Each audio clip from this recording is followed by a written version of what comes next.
ఉద్యోగం పేరుతో మహిళపై అత్యాచార యత్నం చేసిన ఘటన నార్సింగ్ పోలీస్ స్టేషన్ పరిధిలోని మణికొండలో చోటు చేసుకుంది. వాల్యూ ల్యాబ్ పేరుతో సాఫ్ట్వేర్ కంపెనీని ప్రారంభించి తనను మోసగించారని ఆరోపిస్తుంది ఆ మహిళ.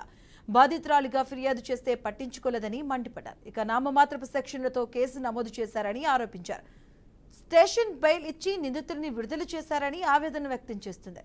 తనకు న్యాయం జరగాలని, లేకపోతే ఆత్మహత్య చేసుకుంటానని మహిళ అంటుంది.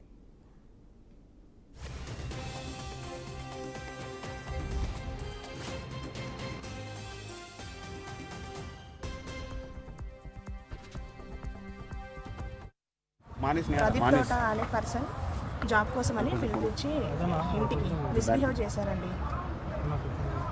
దానికోసమని పోలీస్ స్టేషన్కి వచ్చాము. న్యాయం జరగట్లేదు. జాబ్ కోసమని మా ఫ్రెండ్ ఉంది ఒక ఆమె. ఆ ఫ్రెండ్ జాబ్ కోసం నాకు జాబ్ కావాలంటే అతని నెంబర్ నాకు ఇచ్చేసింది. ఇచ్చినాక నేను మెసేజ్ చేసినాక ఐ నీడ్ జాబ్ సార్ అని చెప్పినాక మిస్బిహేవ్ వర్డ్స్ మాట్లాడింది. తర్వాత నేను కాల్ చేసి ఏం సార్ ఇలా మాట్లాడుతున్నాను, టెస్టింగ్ చేస్తున్నా అని అన్నాడు. అన్నాక ఇంటర్వ్యూ ఉంది, ఇంటి దగ్గరికే రండి అని అంటే సరేలే ఇల్లే కదా అన్నట్టు మేము వెళ్ళాం.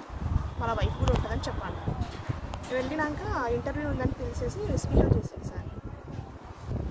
న్యాయం కావాలి సార్. అసలు ఆయన నెంబర్ పట్టించుకోవట్లేదు. ఆయన నేను చంపేస్తా అది ఇదని భయపడిస్తాను సార్.